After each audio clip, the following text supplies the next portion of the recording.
Hello, everyone. This is Tom Fox back for another episode. And I'm absolutely thrilled today to have with me Dawn Weyer. Dawn, first of all, welcome and thank you so much for taking the time to visit with us today.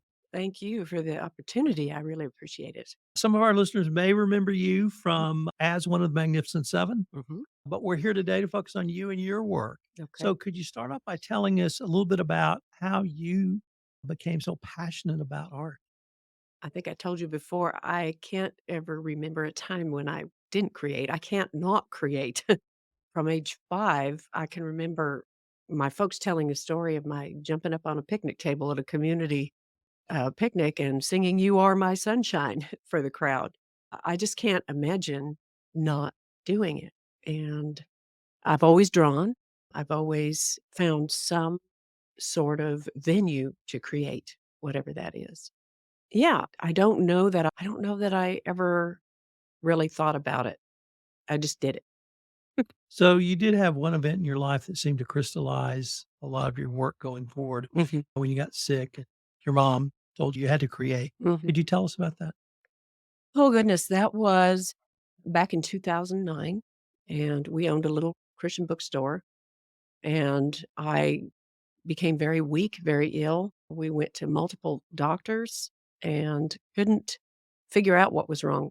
Eventually, over a 2-year period, figured out that it was mercury poisoning. I was slowly being poisoned through my dental work. And that was a catalyst for me. Once we figured it out and I went through that, I was so weak. It was the catalyst for me to be able to create because my mom, who is a painter, had just discovered pastels, and she said, "You need to do this. It's gonna get you through this time in your life," and it did, and I've never looked back. Pastels are my first love. For those who may not know, what is the difference in pastels and painting? Pastels are pure pigment. They are have very little binder to them. They are essentially like oils without the oil, is the best way I know how to describe it. It's the minerals that create the pigment without oil, but a very little bit of dry binder to hold them together so that you can create with them. They're not like the chalk that you see when they have the chalk festival here. Those sticks are created with limestone, and so that they can draw on the sidewalk. They're way more durable as a result. So, yeah, it's pure pigment without the oil. In fact, it has multiple ways to be used. I've used it in mixed media pieces using water with it to solidify it. So it's a very interesting medium. One other thing about it is it's most artists that paint in oils or acrylics mix on their palette. But with pastel, you mix on the canvas.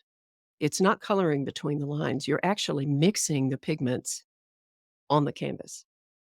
Do you focus on many arts in the Hill Country focus on landscapes, some focus on animals, some focus on other things? Is there one particular area of interest for you? I love landscapes.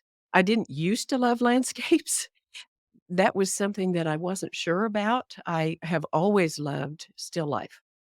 When artists talk about painting from life, that's what that is. And a lot of teachers teach still life first before they take you out to do a landscape. But my mom, being a landscape artist, kept saying, "You need to do landscapes. You need to do," and I did the typical, "My mom's doing it, so I don't wanna do it," type thing, but grew to love them, and I grew to see color differently in the land, and, so that kind of has been a slow growing love to paint landscapes, but that's actually ended up being my primary, thing that I paint.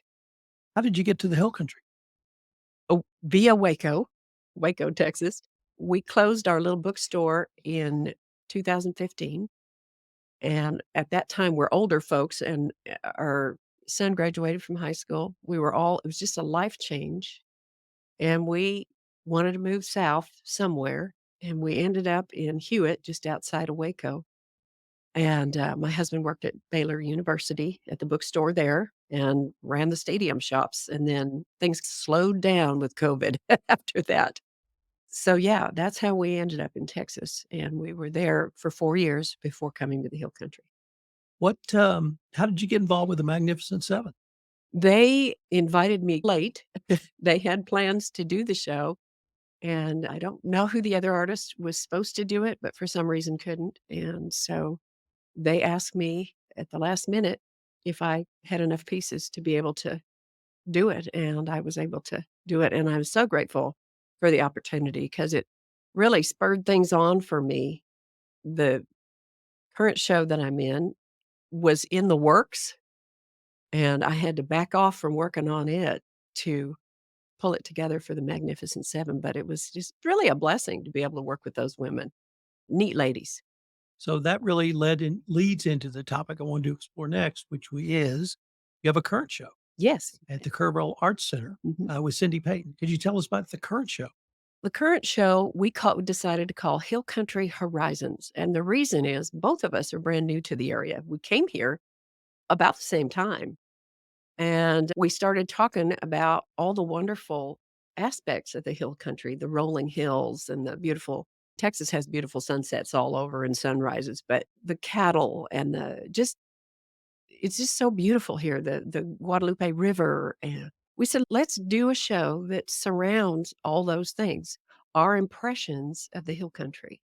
And so that's what the main theme of the show, Hill Country Horizons, is all about. You had a reception this weekend. We did. Tell us about that event. It was wonderful, very well attended. We thoroughly enjoyed ourselves. In fact, it was over all too soon. We got to visit with so many people. In fact, 2.5 years ago, when we moved here, I left one of my art students behind. I was teaching art there in Waco, and she showed up for the reception, and so it was really fun to visit with Carol and to encourage her to pursue what she's learned and grow in her artistic endeavors. So it was just really neat to visit with all kinds of people. So you lived in at least a couple of places before you got to Kerrville, and you're relatively new here in Kerrville. How do you assess the local art scene? I think it's magnificent. I don't know if how much people realize what a treasure they have here in the Hill Country. It is, I've never seen anything like it. When we moved from Waco, I remember the realtor saying that they're about 10 years behind.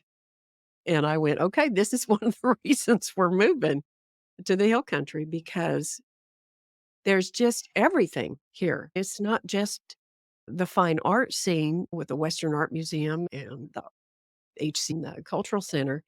It's the Calou Theater and the theater out in Ingram at the Point, and it's just I was astounded at all the wonderful things here, and it's a treasure. I don't know how to say it any other way.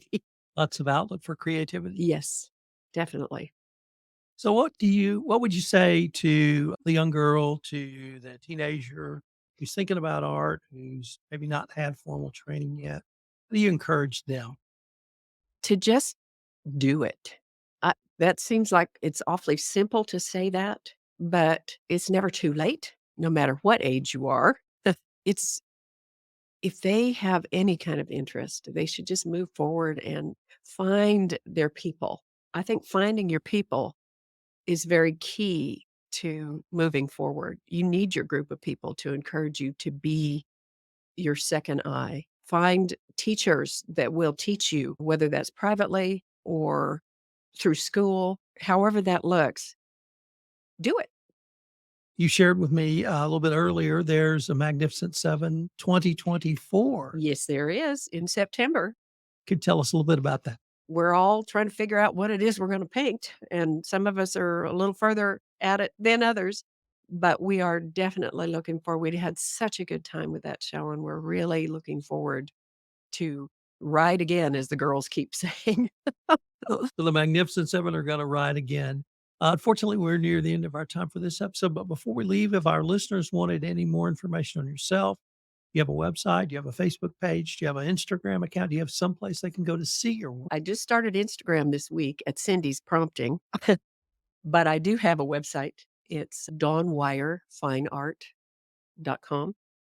And so you can go there and find me. So Don, I wanted to thank you again for taking the time to visit with us. I can't wait to see what you come up with for the Magnificent Seven in September. I'm looking forward to it.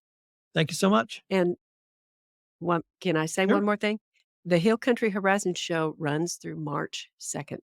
So we're still there if you wanna come and see us. Thank you. Thank you.